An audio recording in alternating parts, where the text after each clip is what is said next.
बिस्मिल्लाहिर्रहमानिर्रहीम। बिला तकल्लुफ़ के साथ मैं हूँ आपका मेज़बान राजा अनीस।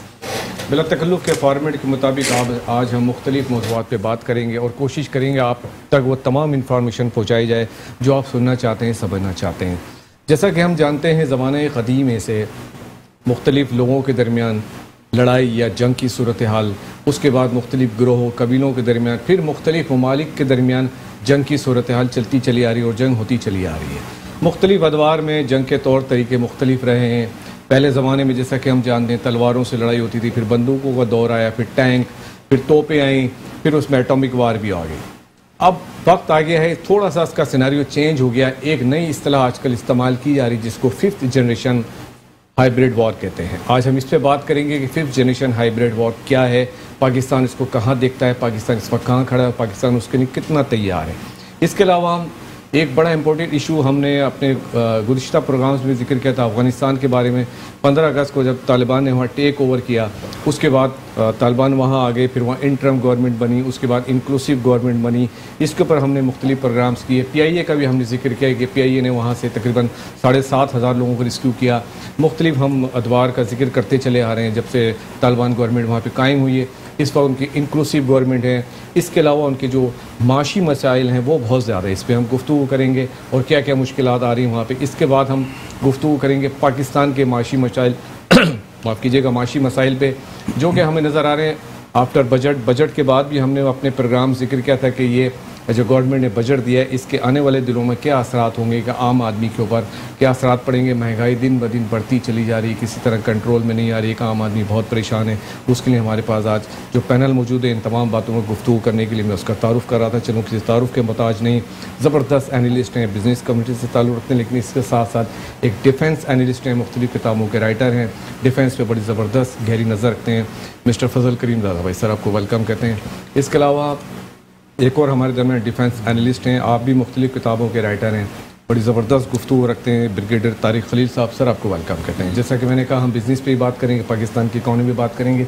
उनके हमारे पास FPC से federation of Pakistan chamber of commerce industry के नुमाइंदे मौजूद हैं, कन्वीनर हैं FPCCI के जनाब FPCCI स्टैंडिंग कमेटी के अनवर गो साहब सर आपको वेलकम करते हैं। शुक्रिया। मैं गुफ्तगू का आगाज़ करूँगा फजल करीम दादा भाई से। जैसे कि मैंने अपने प्रोग्राम के स्टार्ट में कहा कि 5th जनरेशन हाइब्रिड वॉर का दौर है, हम ये सुन रहे हैं। ज़रा हमारे सुनने वालों को बताइए 5th जनरेशन हाइब्रिड वॉर क्या है ये? बिस्मिल्लाहिर्रहमानिर्रहीम। सबसे पहले आपका शुक्रिया कि आपने इस मौजू पर मुझे दावत दी कि मैं इस पर अपना इज़हार राय कर सकूं। देखें, अब दुनिया में पूरी दुनिया जो है वो एक ग्लोबल विलेज हो गई है, इंफॉर्मेशन टेक्नोलॉजी का दौर है और 5th generation and hybrid warfare भी इसी से कॉइन हुआ है। ये हाइब्रिड वॉरफेयर का जो फर्स्ट टाइम ये जो वर्ड कॉइन हुआ था, ये कॉइन हुआ था लेफ्टिनेंट कर्नल फ्रैंक जे हॉफमैन US मरीन के थे। उन्होंने 2006 में पहली दफ़ा ये वर्ड को कॉइन किया था। इसमें होता यह है कि इंफॉर्मेशन टेक्नोलॉजी के थ्रू, इंफॉर्मेशन सेंटर्स के थ्रू अपना जो स्ट्रेटेजिक ऑब्जेक्टिव होता है मुल्क का वो अचीव करते हैं थ्रू प्रोपोगेशन ऑफ फॉल्स और प्रोपेगेंडा फैलाते हैं, फॉल्स प्रोपेगेंडा, फॉल्स न्यूज़ इस तरह फैलाते हैं कि आपका जो नैरेटिव है अपने एनिमी कंट्री के लिए उसको लोग मानने पे राज़ी हो जाते हैं, मानने के लिए तैयार हो जाते हैं। और उसके साथ कपल्ड विद कन्वेंशन वॉरफेयर जब होता है इंफॉर्मेशन और टेक्नोलॉजी का साथ, तो इसको कहते हैं जी 5th जनरेशन हाइब्रिड वॉर। इसका अभी आप देखें कि पाकिस्तान इस वक्त 5th जनरेशन हाइब्रिड वॉरफेयर का एक शिकार भी बना हुआ है। अभी न्यूजीलैंड की जो टीम का था, ये क्लासिक एग्जाम्पल जो है हमारे सामने अभी आया है। अब आप इसमें देखें कि सबसे पहले ये इशू 19 अगस्त को हाईलाइट हुआ था। एक फेसबुक पेज एहसान साहब TTP के क्रिएट किया गया। अच्छा। और वहाँ से थ्रेट जनरेट हुआ न्यूजीलैंड के बोर्ड को कि आप वहाँ पे लोगों को नहीं भेजेंगे। फिर 21 तारीख को, अब आप ये पूरी कड़ी देखें किस तरह ये प्लानिंग होता है और किस तरह एग्जीक्यूट करते हैं। 21 तारीख को इंडियन गार्डियन एक अखबार है, ये इसमें अभिनंदन मिश्रा रिपोर्टर होता है जी हाँ। उसने उसके अमरुल्ला साले से जो टर्म्स हैं वो पूरी दुनिया को पता है, वो कितना उसको प्रमोट करता है, कितना उसकी सारी जो है बातों को प्रोपोगेट करता है, चीज़ें जो पाकिस्तान का नोटेड उसका स्टांस था अगेंस्ट पाकिस्तान, जो फॉर्मर गवर्नमेंट का वाइस प्रेसिडेंट। वो कहता है कि 21 अगस्त को क्या अटैक होगा। उसको कहाँ से ये बात, क्या उसको किस तरह कोई रिवाइंड डेवरेशन उस पर आई थी, कोई वही आई थी कि अटैक होगा। 21 अगस्त की मैं बात कर रहा हूँ। फिर आप देखें 24 अगस्त को मार्टिन गप्टिल की बेगम को एक ईमेल रिसीव होता है जो कि उसी वक्त क्रिएट हुआ और उसके बाद वो एक ही ईमेल में यूज हुआ। उसमें कहा कि मार्टिन गप्टिल को वहां पे खतरा है। अच्छा, इस सब के बावजूद जो है टीम यहाँ पे लैंड की 21, 11 और 12 को, ठीक है, सितंबर को, और 13 और 14 सितंबर को वो टीम प्रैक्टिस सेशन में भी गई 4:30 से 7:30। फिर इशू आता है 17 सितंबर को, एक ईमेल जनरेट होता है हमजा अफरीदी 7899@gmail.com से, जो बेसिस बना है इस टूर की कैंसिलेशन का। वो ईमेल जो जिसकी बेसिस बनी, उसको आपने जब ट्रैक बैक किया तो वो एक डिवाइस रियलमी का है, उस पर 13 और आईडीज बनी हुई थी। बिसाइड्स दिस वो सारी इंडियन नेम्स उसके ओनर्स थे। और जब उसका और वीपीएन यूज हुआ सिंगापुर से। अब जब उसका ट्रेस किया तो जियो मोबाइल का सिम उसमें से मिला और लिहाजा ये पूरा प्लान कैंसिल हुआ। तो नुकसान उनके स्ट्रेटेजिक ऑब्जेक्टिव दुश्मन मुल्क के तो अचीव हो गए थ्रू अ फॉल्स प्रोपेगेंडा। आप मुझे बताएं, मैं आपसे ये सवाल पूछता हूं कि इस वक्त पाकिस्तान ने पोस्ट 15 अगस्त एक बिगेस्ट इवैक्यूएशन ऑपरेशन को लीड किया था। सारे लोग इधर आए थे, नेटो फोर्सेस के भी लोग थे, उनके और भी जितने लोग जिनको उन्होंने रेस्क्यू किया था वो पाकिस्तान आकर इस्लामाबाद लेकर आए, अपारा मार्केट में घूम रहे, वो लोग शॉपिंग कर रहे थे, उनको कोई थ्रेट नहीं थी, बिल्कुल खाली इन्हीं को था। तो this is what is 5th generation warfare, false propaganda के तहत अपने ऑब्जेक्टिव्स को रीच करना विदाउट यूजिंग कन्वेंशनल वॉरफेयर। ठीक है, मैं ब्रिगेडियर तारिक खलील साहब आपसे पूछना चाहूँगा कि जैसा कि फजल साहब ने बताया कि 5th जनरेशन वॉर क्या होती है, हम कितने तैयार हैं, हम पाकिस्तान बहैसियत कौम हम कितने तैयार हैं उसका मुकाबला करने के लिए? देखें, पहले भी शुक्रिया आपने मुझे मौका दिया। दूसरी बात यह है कि फजल साहब ने जो आपको अभी एक एपिसोड स्टेप बाय स्टेप बताया है, ये हाइब्रिड वार का एक छोटा सा एक पॉइंट है। अच्छा, हाइब्रिड वार मल्टी डायमेंशनल है। उसमें कुछ वाइट एरियाज होते हैं, कुछ ग्रे एरियाज होते हैं, कुछ रेड एरियाज होते हैं, और उसके साथ लिंकेजेस होते हैं। वाइट एरियाज वो होते हैं जो बड़े सटल होते हैं, यानी जो एक टारगेट कंट्री को आप बहुत सॉफ्ट तरीके से मोल्ड करते हैं, जिसमें म्यूज़िक, डांसिंग, मॉरल मोरालिटी को मस्खर करना, और यानी टारगेट को इस तरीके से मोल्ड करना कि वो कहते हैं ना, शमशीर और सना से ताउस और रबाब की तरफ आ जाए। दूसरा ग्रे एरिया, ग्रे एरिया में जो अभी इन्होंने मिसाल दी थी वो ग्रे एरिया की, यानी वो आप अपने टारगेट को इतना डराते हैं कि वो एक रिएक्शनरी मूड में चला जाता है, और जिसमें वो फिर वो अपने एक्शंस लेता है जिससे आपको नुकसान हो जाता है। और तीसरा रेड जोन में कनेक्टेड होता है, ना सिर्फ हाइब्रिड वार होती है बस, बल्कि उसमें कम्युनिकेशन भी शामिल हो जाती है, सेलेशियल भी शामिल हो जाती है, उसमें एक्टिव सैबोटाज भी शामिल हो जाता है, यानी जिसमें आप दूसरी सबवर्सिव एक्टिविटीज़ है। मैं एक मिसाल देता हूँ हाइब्रिड वार की। ईस्ट पाकिस्तान में हमारी पॉपुलेशन को 68 से लेके 70 तक ज़हनी तौर पे उनको मोल्ड कर दिया था रॉ ने कि जी वेस्ट पाकिस्तान खा गया आपको, और वो एक परसेप्शन इतनी स्ट्रॉन्ग थी, मैं तो वहाँ था, इतनी स्ट्रॉन्ग थी कि logic then doesn't hold good. जैसे मैं एक मिसाल देता हूँ कि इंडिया में भी बहुत फॉल्ट लाइन हैं जैसे हमारी हैं। हमारी फॉल्ट लाइन्स क्या हैं? इकोनॉमिक है, शिया सुन्नी है, एथनिक है, 2-4 और है। उनकी क्या है?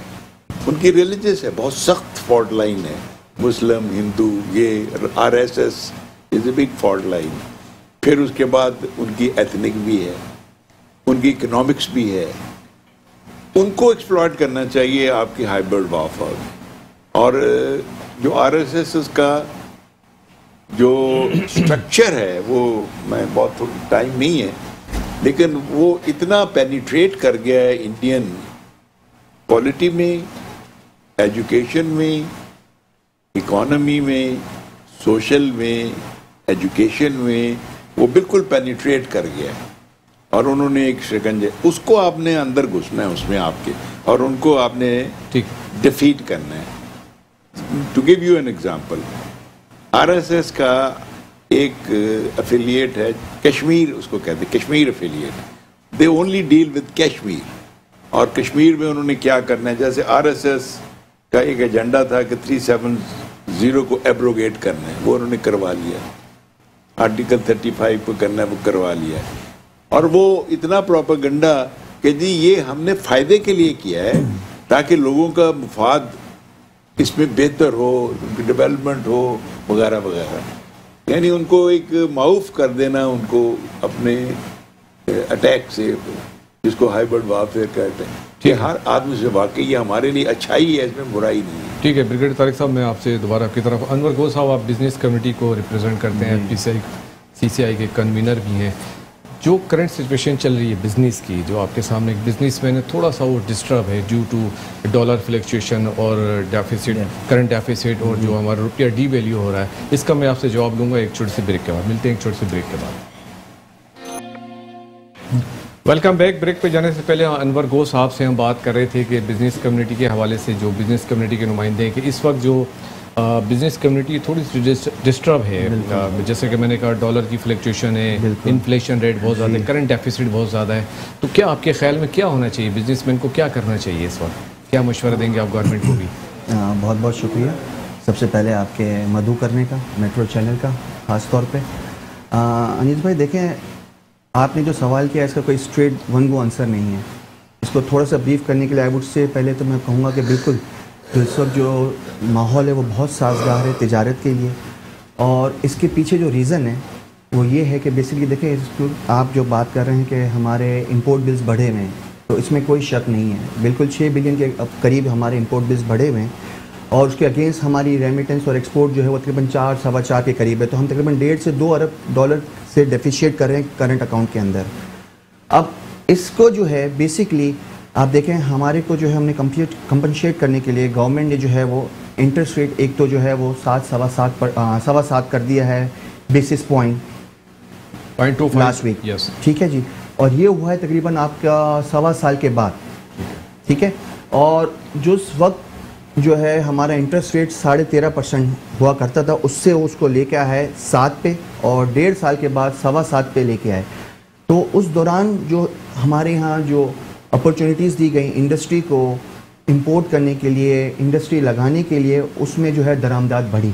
और ख़ास तौर पे पिछले 2-3 महीने में जो बजट के अंदर जो दरामदाद के अंदर जो इनिशिएटिव्स दिए गए, ड्यूटीज़, रेगुलेटरी ड्यूटीज़ कम की गई इंपोर्ट के लिए, ताकि हमारी लार्ज स्केल मैन्युफैक्चरिंग जो है वो ग्रो कर सके। तो उन दरामदात के बढ़ने की वजह से हमारे जो है वो बिल्स बढ़े। अब आप ये समझने की कोशिश करें कि 2018 में जब गवर्नमेंट ने टेक ओवर किया तो उसके पास 10 अरब के रिजर्व थे, 14 अरब के उनके पास डेट थे, 60 अरब के इंपोर्ट बिल थे। ठीक है जी, उसके बाद आज अगर आप 3 साल में देखें तो गवर्नमेंट जो है 20 अरब के रिजर्व्स पे मौजूद है। ठीक है जी, 7 अरब के जो है कमर्शियल बैंक्स में रिजर्व मौजूद है, अपने इंतहाई लेवल पे मौजूद है हमारे रिजर्व्स। ठीक है जी, उसके साथ साथ जो है अगर आप एक चीज़ होती है लायबिलिटी एंड एक्सटर्नल डेट्स, वो तकरीबन जब पिछली गवर्नमेंट इस गवर्नमेंट को हैंड ओवर करके गई थी तो तकरीबन 95 बिलियन US डॉलर थी। लेकिन ये 3 सालों में कोई माशी एक्टिविटी भी नहीं हुई ना कोविड की वजह से। देखें, पिछले साल जब माशी एक्टिविटीज़ कोविड की वजह से नहीं हुई तो उस दौरान गवर्नमेंट ने बिजनेस को फैसिलिटेट करने के लिए टैरिफ के नाम पे जो है 7% से भी कम फीसद पे जो है लोन प्रोवाइड किया। यानी इतने कम अशरिया पे, इतने कम इंटरेस्ट रेट पे जो है लोन दिया गया ताकि जो है वो नई इंडस्ट्री लग सके। अब उसके फ़वाइद आने के लिए कम से कम ताकि आपकी प्रोडक्शन बढ़े, आपकी सेल्स सामने आए। अभी आप रिसेंटली अगर नंबर्स देखें ऑटो सेक्टर के अंदर, तो ऑटो सेक्टर्स के अंदर जो है आप देखें हमारी प्रोडक्शन बढ़ी है, हमारी सेल्स बढ़ी है, और इसकी कम्बैट करने के लिए इन्फ्लेशन को एक रियलिस्टिक अप्रोच ये होती है कि आपका जो इंटरेस्ट रेट है और आपका जो इन्फ्लेशन है वो दोनों मैच करें। और उन दोनों को मैच करने के लिए जो है गवर्नमेंट यही कोशिश करती है कि वो जो है ऐसे इकदाम करती है कि जैसे फॉर एग्ज़ाम्पल इन्फ्लेशन को कंट्रोल करने के लिए, रेट को मैच करने की कोशिश में वो ऐसे रेगुलेटरी ड्यूटीज़ वगैरह पे तवज्जो देती है कि आने वाले वक्तों में हमारी एक्सपोर्ट बढ़ सके। अगर आप ये देखें कि अगर इस गवर्नमेंट को अगर आप देखें तो इस गवर्नमेंट ने 3 महीने के अंदर जो है इस वक्त जो उसको एक्सटर्नल डेट जो अगर लोग कहते हैं कि जिस गवर्नमेंट ने लोन बहुत लिया है बाहर से, तो वो तकरीबन 122 अरब के करीब अगर बनता है 3 साल के अंदर, जब से टेक ओवर किया पुरानी गवर्नमेंट से 95 बिलियन यूएस डॉलर से, तो ये डिफरेंस बनता है तकरीबन 25-26 बिलियन डॉलर का। अब इस डिफरेंस को अगर आप देखें तो इसके अंदर जो है हमारी गवर्नमेंट ने जो है तकरीबन 38 से 40 बिलियन यूएस डॉलर के जो है वो बिल्स भी रीपे किए हैं। साथ साथ अगर आप पिछली गवर्नमेंट को देखें तो उनने भी तकरीबन 30 से 32 अरब यूएस डॉलर पे ऑफ किए थे।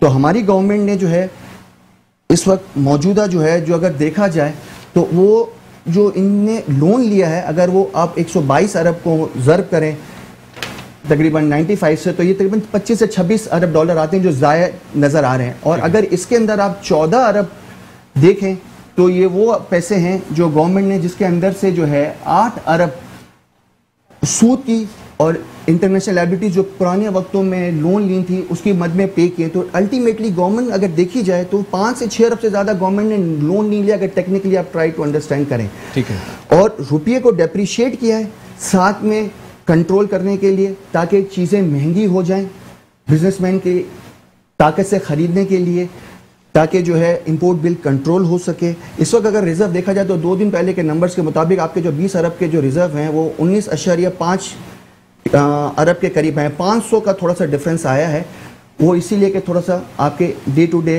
अखराजात को मैनेज करने के लिए, क्योंकि वो जिस तरह इस वक्त जो है वो अपने एक्सपेंडिचर मैनेज कर रहे हैं, they can not be a better example in 20 years. Import बढ़ रही है, एक्सपोर्ट कम हो रही है, तो लग तो ये रहा कि करंट डेफिसिट आने वाले दिनों में बढ़ेगा। मैं इसका जवाब दूंगा आपसे थोड़ी देर बाद में। फजल दादा भाई, आपसे पूछना चाहूँगा कि जो क्वाड एक बना है America, Australia, India and Japan, ये क्वाड ये भी क्या 5th जनरेशन हाइब्रिड वार की कोई किस्म है जो उन्होंने बनाया है? देखिए राजा साहब, क्वाड के साथ ऑकस भी एक है जी। ये 15 अगस्त के बाद जो इवेंट्स हुई हैं, जो ट्रांसफायर हुई हैं, तो अमेरिका का जो इंटरेस्ट था इस रीजन में और विज़ा वी चाइनीज़ डोमिनेंस जो इस एरिया में थी उसको कंट्रोल करने के लिए ये ऑकस भी बना और ये क्वाड भी बना। अब ये ऑकस जो ऑस्ट्रेलिया, यूके एंड यूएस का, ये ऑस्ट्रेलिया को न्यूक्लियर सबमरीन कैपेबिलिटी देंगे, ये उन्होंने बेनिफिट देने के लिए बनाया ताकि इंडो पाक रीजन के अंदर इनकी प्रेजेंस। अच्छा, इसी तरीके से क्वाड जो है, जैसे आपने कहा, अमेरिका, जापान, ऑस्ट्रेलिया और इंडिया, ये स्पेसिफिकली बनाया गया है कि जो चाइना की जो रोल है, डोमिनेंस है इस खित्ते में, क्योंकि अब ये जो पूरा एक रूट बनता हुआ नज़र आ रहा है जिसमें पाकिस्तान है, चाइना है, रशिया है, ईरान है, और ये जो पूरा access to the warm waters है, CS, इसको चेक करने के लिए ये क्वाड को इनने तश्कील दी है।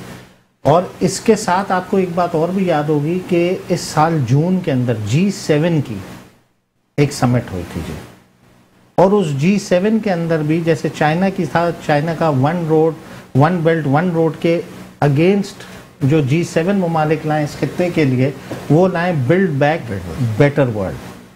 तो इस वक्त अब ये dominance in this region China की कम करने को, और ये जो एक पूरा एक हमारा जो रूट बन रहा है इसको काउंटर करने के लिए ये क्वाड है जी। नहीं, क्वाड मैं ब्रिगेडियर साहब से पूछना चाहूँगा, क्वाड तो उन्होंने बना लिया जी, अब इंडिया, जापान, ऑस्ट्रेलिया और अमेरिका उसमें हो, अब पाकिस्तान, ईरान, रशिया, चाइना, क्या ये भी कोई एक ब्लॉक बनने जा रहा है? इनको भी कुछ? देखिए, पहली बात है कि मैं फजल साहब से पार्शली एग्री करता हूँ। ठीक है। बाकी मेरा व्यू ज़रा डिफरेंट है। ठीक है। पार्शली एग्री ये करता हूँ कि it is yes, containment of China is the main objective, but Quad is not a military alliance. Quad is a combination to gather the resources to counter China. अब कोशिश ये हो रही है कि क्वाड को ग्रेजुअली कन्वर्ट कर दिया जाए टुवर्ड्स ए मिलिट्री अलायंस। अभी जो वाइट हाउस में कल मीटिंग हुई है क्वाड की, चारों की, उसमें मोदी साहब ये वो, तो अब देखना यह है, अभी उस मीटिंग की पूरी डिटेल तो नहीं आई कि what demands they have put on Modi साहब, बिकॉज क्वाड का एक कॉर्नर तो लगता है साउथ पैसिफिक में और दूसरा आके लगता है इंडिया में जो लद्दाख के पास है। अब which is the weakest area of Quad? The weakest area is India and Ladakh. You see, in certain, हम मिलिट्री टर्मिनोलॉजी, स्ट्रेटेजिक टर्मिनोलॉजी में ये कहते हैं कि there are certain grey areas, certain red areas. तो क्वाड का जो पैसिफिक है, साउथ चाइना सी, वो ग्रे एरिया है, उसमें हॉट वार का चांस बहुत कम है। लेकिन ये जो इंडिया का जो है ईस्टर्न बॉर्डर, जिसमें लद्दाख और ये है, इसमें chances of war are more. और अगर अमेरिकन्स ज़्यादा प्रेशराइज करते हैं तो there is a possibility of war more in this area rather than in South Pacific. अब इंडो पैसिफिक को प्रिजर्व करने के लिए उन्होंने यूके यूएस ऑकस जिसको कहते हैं बनाया। That is a military alliance, that is a military, that is different. अब उसमें उसके बनाने में एक रिफ्ट पैदा हो गई है दुनिया में। ईयू एक तरफ हो गया, EU is now banking France because $90 billion का कॉन्ट्रैक्ट था डीजल सबमरीन का फ्रांस का ऑस्ट्रेलिया से, वो खत्म हो गया। सो France is really picked off, but European Union is now backing France. So there are two groups have come up. One, the American group, जिसमें ऑस्ट्रेलिया, इंग्लैंड, अमेरिका है। Mind you उसमें India नहीं है, हालांकि इट इज इंडो। ठीक है, ठीक है ब्रिगेडियर तारिक साहब, मैं मिलता हूँ आपसे, बात करते हैं एक छोटे से ब्रेक और वो जो है ना, मेरा कहने का मकसद ये है कि these two groups are totally different. And AUKUS sir break के बाद मैं आपका जवाब देता हूँ। मिलते हैं एक छोटे से ब्रेक के बाद। Welcome back. ब्रेक पे जाने से हम बात कर रहे थे ब्रिगेडियर तारिक साहब के साथ। सर आप कुछ फरमाइए। आपने कुछ बात शुरू की थी इंक्लूसिव गवर्नमेंट जी अफगानिस्तान में। देखिए, जब ज़िया के ज़माने में रशियन विड्रॉल, हम जिनेवा अकॉर्ड की बात चल रही थी, तो I was private to those negotiation. I was on the staff of the president. उस ज़माने में हम ब्रॉड बेस्ड गवर्नमेंट की बात करते थे, और वो ब्रॉड बेस्ड गवर्नमेंट ये थी कि मुख्तलिफ पार्टीज जो थी they should be part of the government. जो उस ज़माने में एक तरह का ही गवर्नमेंट थी, फिर जो मुजाहिदीन के ग्रुप्स थे वो सारे एक मिला के एक गवर्नमेंट। अब जो इंक्लूसिव गवर्नमेंट की बात कर रहे हैं वो ये है कि जी जो पुराने थे अब्दुल्ला, हज़ारास, ताजिक्स, इनको जी गवर्नमेंट में शामिल किया जाए। अब मैं थोड़ा सा पीछे ले जाता हूँ, फ्रेंच रेवोल्यूशन की तरफ जाएं। जब वो फ्रेंच रेवोल्यूशन हुआ तो क्या उन्होंने लुई XVI के लोगों को अपनी गवर्नमेंट में शामिल कर लिया था? नहीं किया था। जब बोल्शेविक रेवोल्यूशन हुआ तो क्या उन्होंने जार के लोगों को शामिल किया था? नहीं किया था। उसके बाद जब जर्मनी में हिटलर आया, did he consider the previous? नहीं। उसके बाद जब ईरानियन रेवोल्यूशन आया, कहते उन्होंने क्या शाह के लोगों को शामिल किया था? नहीं किया था। Victor always has the overhead. Inclusive का मतलब मेरे नज़दीक ये है कि तालिबान की गवर्नमेंट में ताजिक और हज़ारास होने चाहिए। अब्दुल्ला या करज़ाई का कोई स्पेस नहीं है। वो 20 साल उन्होंने अमेरिकन के साथ कोलैबोरेट किया है। How can Taliban tolerate them inside there government? They will sabotage the government. So inclusive का मतलब है कि ताजिक की नुमाइंदगी होनी चाहिए, हज़ारास की नुमाइंदगी होनी चाहिए, दूसरे लोगों की नुमाइंदगी होनी चाहिए। तो हमेशा रहे हैं, बल्कि ये लोग तो हमेशा government. This is the inclusive, this is what inclusive.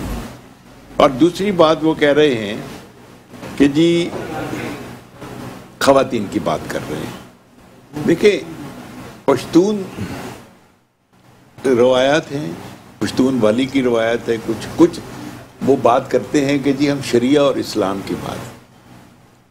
उसमें वो कह रहे हैं कि हम जो उसके अंदर जो हम ख़वातीन को बिल्कुल पूरा चांस देंगे तालीम का, उन रवायात के अंदर रहते हुए। अब जो लिस्बन का कल्चर है या पेरिस का कल्चर है या वो तो नहीं वो ला सकते, और वो उनसे डिमांड करना बहुत ज़्यादती है। और इवन अमेरिका को देख लें, 214 साल हुए इंडिपेंडेंस की लड़ाई लड़े, उन्होंने ख़वातीन को वोट का हक नहीं दिया था। It was only I think 64 या 74 में उनको दिया।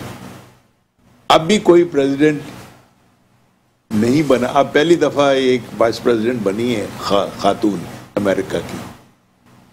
तो ये डिमांड करना कि वो अभी विक्टर है, वो सब छोड़ के जो ये कह रहे हैं वो करें, this is a way to get into the inroads into the government of the Taliban.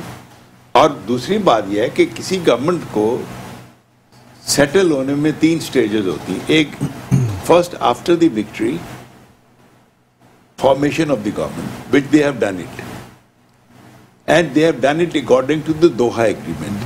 और उनकी जो दोहा एग्रीमेंट की जो शिक्स थी, तालिबान ने उस पर पूरा अमल किया है। अगर कोई अमल नहीं कर रहा है तो अमेरिकन नहीं कर रहा है। उन्होंने उनका $10 बिलियन को सीज किया हुआ है, which is not correct. Illegally, internationally it is not correct. They could not, उन्होंने दोहा एग्रीमेंट को वायलेट किया है। और तीसरी बात ये होती है कि जब गवर्नमेंट सेटल हो जाती है तो ग्रेजुअली दे फिर वो एक्सपेंड करते हैं अपने मिनिस्ट्रीज को और दूसरी चीजों को। ठीक है, तो 5 हफ्ते या 6 हफ्ते में तो you don't expect miracles from that. ठीक है, ठीक है, इस पे हम दोबारा गुफ्तगू करें। अनवर गोश साहब, मैं आपसे पूछना चाहूँगा, आपने अभी मुख्तलिफ चीज़ें बताई गवर्नमेंट के हवाले से, इम्पोर्ट एक्सपोर्ट के बारे में बताया, करंट डेफिसिट के बारे में, लेकिन आम आदमी जो एक कॉमन पाकिस्तानी, उसको इन चीज़ों से कोई इंटरेस्ट नहीं है। ठीक है, वो सिर्फ ये चाहता है उसको रोटी दाल आटा सस्ता मिले, पेट्रोल सस्ता मिले। इवन बजट के बाद देखें, जो मैंने एक प्रोग्राम में कहा था कि पोस्ट बजट शॉक्स आ रहे हैं, वो आने शुरू हो गए हैं। पेट्रोल प्राइसेस ग्रेजुअली बढ़ती चली आ रही हैं, इसकी वजह से जो आम आदमी की कंज्यूमर अशिया हैं वो भी बढ़ती जा रही हैं। तो आम आदमी की पहुँच से दूर महंगाई दिन ब दिन बढ़ती चली आ रही है। अनीस भाई देखिए, इस वक्त इंटरनेशनल कमोडिटीज़ की प्राइस ऑलमोस्ट हर चीज़ की डबल हो चुकी है। ऑयल जो है वो $70 पर बैरल पे चला गया है, 40 से मोर देन दैट। ठीक है, अगर एवरेज ले हम, ठीक है। तो एज यू कैन सी कि गवर्नमेंट की जो इस वक्त शौकत तरीन साहब की जो इकोनॉमिक कोऑर्डिनेशन कमेटी है, वो इमरान साहब के साथ बहुत कोऑर्डिनेशन में काम कर रही है। और वो इस चीज़ पे काम कर रहे हैं कि जो पिछले सालों 1-2 साल के अंदर जो हौच पौच रही है, क्योंकि basically we are short of sugar, wheat, तो उसकी इम्पोर्ट जो है टाइमली हो। तो अभी रिसेंटली जो है तकरीबन 1.5 लाख मेट्रिक टन जो है उसके जो है टेंडर भरे गए हैं with coordination with world health programme, उस पर काम हो रहा है। हमारी अपनी बहुत अच्छी क्रॉप ऑन द वे है शुगर की।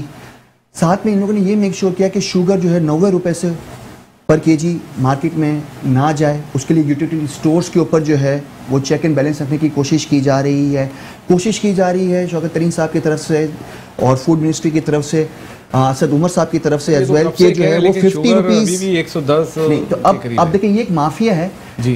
कोशिश है गवर्नमेंट की कि जो है let market set it trends. अगर आप बहुत से थर्ड वर्ल्ड कंट्रीज में देखें तो वहाँ अगर आप महंगाई और इन्फ्लेशन देखें तो यू विल बी सरप्राइज से वी आर बेटर ऑफ। तो इस कौम को थोड़ी सी तो भूख देनी होगी, पेट पे पत्थर तो बांधना होगा, इसीलिए कोशिश की जा रही है। पत्थर बांधती चली आपकी कौम के ऊपर इतने अरब का बोझ, देखिए मैंने आपको ये तो बड़ा क्लियर किया कि बोझ पुरानी हुकूमतों का जो बोझ है वो किस तरह हमने जो है तकरीबन कम किया है टेक्निकली, और हम उनका ही सूद भर रहे हैं। तकरीबन सालाना 14 अरब की फॉर्म में की मद में जो है $14 अरब की मद में जो है हम लोग जो है वो एक्सटर्नल डेट्स हर साल भर रहे हैं। और अभी तक $38 बिलियन गवर्नमेंट हमारी भर चुकी है 3 साल के अंदर, जो पिछली गवर्नमेंट ने 5 साल में तकरीबन $33 बिलियन के करीब भरे थे। तो उसमें अगर देखा जाए तो गवर्नमेंट ने जो उसको रिजर्व्स मिले थे 10 बिलियन का, उसको 20 किया।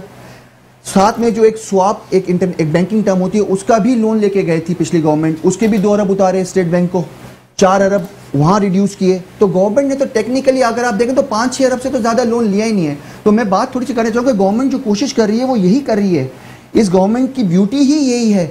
इसका सुखनी यही है कि ये कोशिश कर रही है। खूबसूरती नजर नहीं सर मैं बात पूरी कर लूं डॉक्टर साहब, जरा सी मैं बात अभी तक। हाँ आप मुझे बात पूरी, मैं आपको बताता हूँ कि देखें उनकी कोशिश यही है कि जैसे रोशन डिजिटल अकाउंट इनका फ्लैगशिप था, इनका ये भी फ्लैगशिप है। इस वक्त they are working on a programme called Kamyab Pakistan, जिसके 5 बेसिस हैं: कामयाब कारोबार, कामयाब हाउसिंग, कामयाब सेहतमंद पाकिस्तान, तंदुरुस्त पाकिस्तान।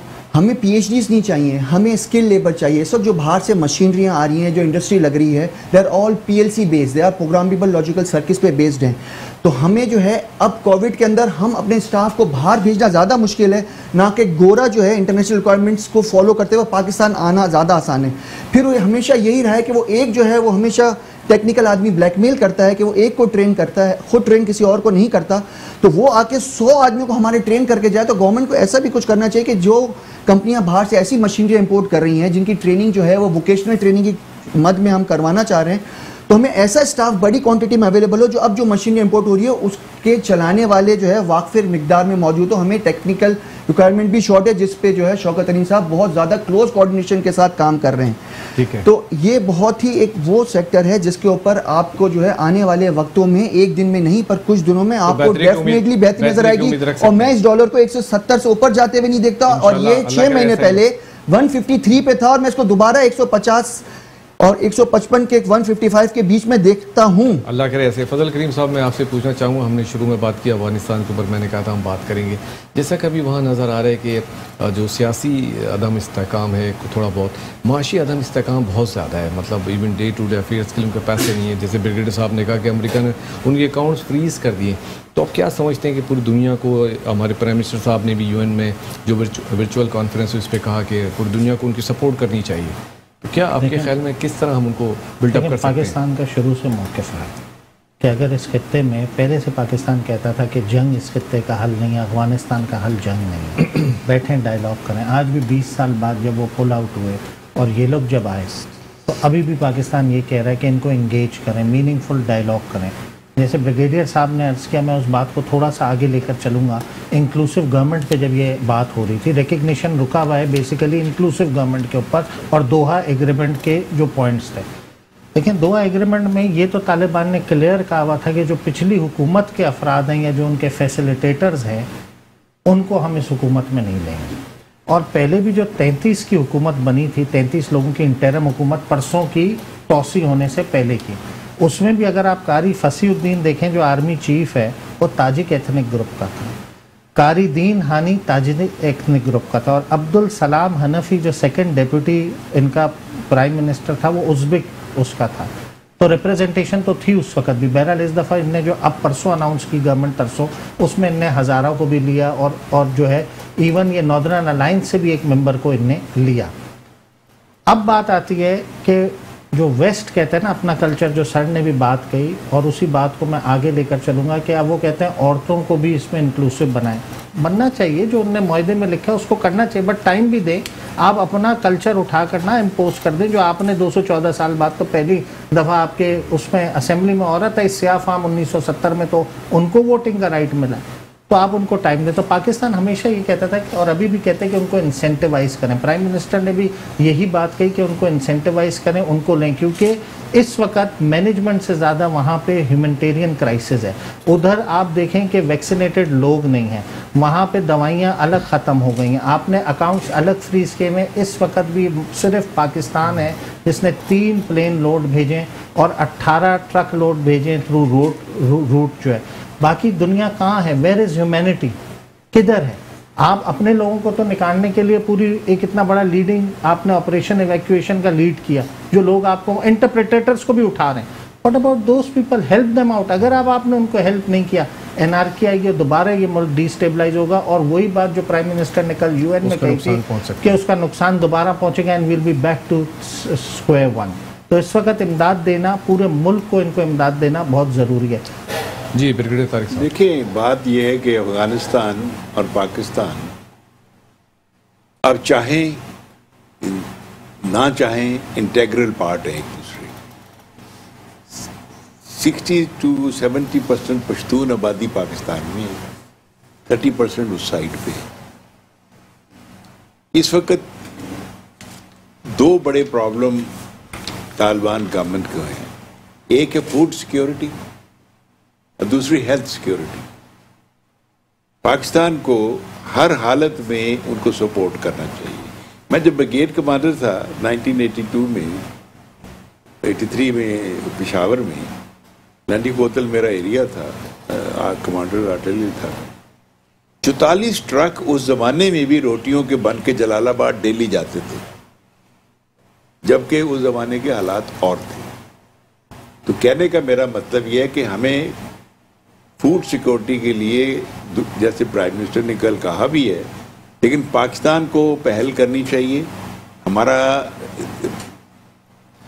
जो इंटेग्रल पार्ट है वो अफगानिस्तान का लिंकेज है, वो पाकिस्तान से फूड का आज से नहीं है, ये पिछली 6 दहाइयों 7 दहाइयों से यही उनका रूट है। तो हमें सबसे पहले may be government of Pakistan कोई ऐसा फंड सेटअप कर दे जो सपोर्ट करें हम अफगानिस्तान को इस मौके पे। This is the time to support them, ताकि उनका फूड कम से कम हेल्थ और फूड की उनको सपोर्ट करनी चाहिए, वरना ये क्राइसिस आ जाएगा। ठीक है, क्योंकि ऑलरेडी ने कहा कि अगेन वो क्राइसिस आ गया। Already 30% people are suffering.